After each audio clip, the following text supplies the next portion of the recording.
What is going on, guys? It is Wrestlelamia here, back with some more news. Join us now as Wrestlelamia looks at the wildest news stories and rumors you need to know, including Goldberg not being done with WWE just yet, NIA JAX snitched on former WWE Women's Champion Ronda Rousey, nobody knows when Reigns is returning, and much more.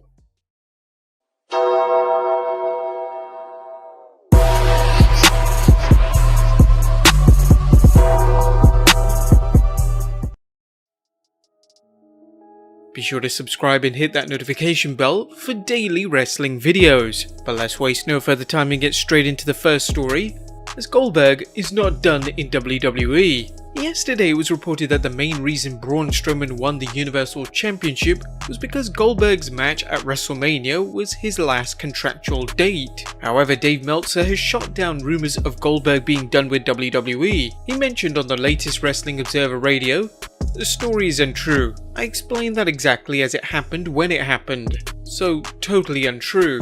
Oof, if Goldberg does come back, who will he go over next? Triple H? Next up, did NIA JAX snitch on Ronda Rousey for being too dangerous in the ring? WWE's female superstars recently did a live stream together, and it involved Paige, Renee Young, Natalya, The Iconics, and the recently returned NIA JAX, who spoke about complaining to WWE management about a certain wrestler hurting Alexa Bliss. Ironic, I know. Here's what she had to say. But when Lexi was in, she was working at an angle, and she was continuously getting hurt in a certain angle with somebody. And I remember her not saying anything, specifically because she wanted to be a team player. Like, she was so nervous. She wanted to be a team player. She didn't want to. Me personally, from the outside looking in, I was so angry. I was like, no. I was like, she cannot do this anymore. I personally would not allow her to get back in the ring to get hurt again. Yeah. I had to go to the people, to the higher ups, and I had to put down, a stern foot and said, listen, like, Lexi is 5'0", 100 pounds, getting thrown around like a little rag doll and injured every night. I was like, put me in. I'm a 6 foot, 300 pound bitch. I can handle it. So I understand, like, there's a certain thing of like being quiet and taking it and being like, no, I want to be a team player. And then there's another side where it's like, shit, dude, I can't allow to see one of my good friends, not only my good friends, but my coworker, who I want to be here in 5 years so I can continue to work her. Right. Like, getting hurt. Like, I need to stand up and freaking be there for her and make sure that, she's going to be, like, her livelihood's going to be okay when she's done here. Now, she didn't mention any names, but fans have worked out that it could be directed to Ronda Rousey. As we all know, Rousey fought Alexa Bliss at both SummerSlam and Hell in a Cell, where it was reported that she suffered 2 concussions. Ronda was booked to look unstoppable, but maybe she went too rough. Still, it is ironic that NIA JAX would be the one to snitch on Ronda Rousey for being too dangerous in the ring. After all, she has the nickname Hands of Stone Jax, so who's she fooling? Nevertheless, it's nice to know that she went to bat for a friend. What do you think of Nia snitching on Ronda Rousey? Let us know in the comments down below. Next up, nobody knows when Reigns is returning. It's been confirmed that Roman Reigns will miss several weeks of SmackDown. That's according to Ringside News, who noted that since WWE is recording a lot of content this week, Reigns has not been present. In fact, not even higher-ups know when Reigns will return. When a user asked Dave Meltzer on Twitter, he replied, "No idea. I've asked and even people high up in the WWE don't know." Looks like Strowman might be holding onto the Universal title for quite some time. Next up, Bubba Ray praises the Boneyard match. Naturally, there are different opinions on the match, and WWE Hall of Famer Bubba Ray Dudley loved the Firefly Funhouse match and the Boneyard match. Speaking with Wrestling Inc., Bubba praised both AJ Styles and The Undertaker for their fantastic showing. I tell you guys, I texted AJ after this was all over. As you know, I've had history with AJ from previous companies that we worked in. I flat out told him that was the greatest thing I've ever seen you involved in, and it didn't include one wrestling move. Wrestling moves didn't matter. It was all about the storytelling and the spectacle. I've never been more emotionally invested in AJ Styles as I was at that moment. Bubba Ray made a great point, as this was one long brawl with no wrestling moves to be seen. Nonetheless, it was entertaining from start to finish. As for Taker, Dudley feels it was further proof we could see and should see more from the Phenom. This to me was the rebirth for The Undertaker, because as Taker has admitted in that 20-minute clip that we saw on the WWE Network for his Last Ride documentary coming up, he can't do this all year long. He's got one, maybe two more matches left in him. If these are the type of matches, these are the type of production spectacles that I'm gonna get from The Undertaker, I will take it. Even Jerry Lawler recently commented on his podcast that since the Boneyard match didn't involve hardly any wrestling and it took it easy on the wrestlers involved, we could finally see Sting versus The Undertaker. Would you guys like to see Sting versus The Undertaker in a Boneyard match? Let us know in the comments down below. Next up, WrestleMania 36 sets another record.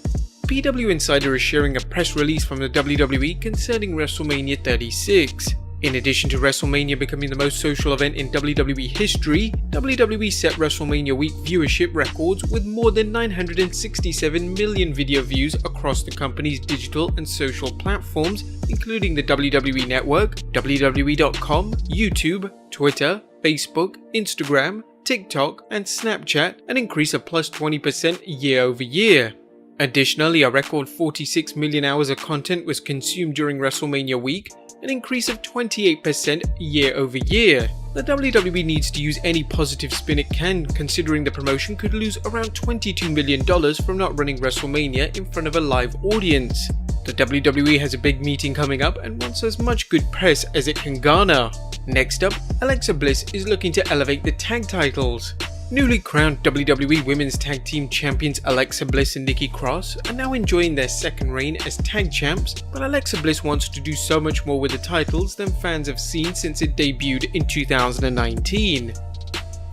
Speaking with Kyla Braxton, Alexa Bliss commented, hopefully we get more opportunities to showcase the titles and get some love for the division. Hopefully we can represent the titles on Moment of Bliss, get the titles a lot of exposure and get the division some spotlight. I always say the tag division has some of the most talented women on the roster, and not having an opportunity to show that, and that's another reason why I wanted to have matches with the Iconics, because they're super talented and super exciting, and I'd love to see how that would go.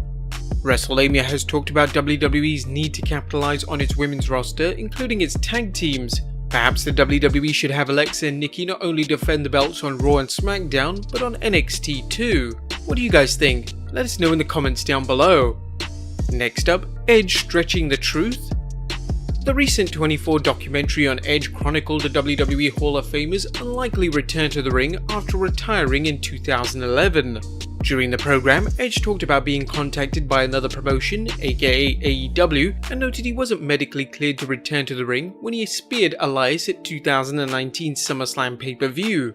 However, according to Wrestling Observer Live's Brian Alvarez, I remember because I heard about Edge from AEW. I was told that when he was talking to them, he told them that he was cleared, so something weird is around SummerSlam. According to Alvarez, AEW told that Edge was cleared to wrestle around that time.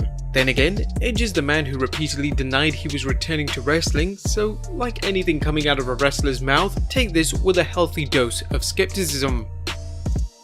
And finally, Arn Anderson recalls when he knew his WWE career was over.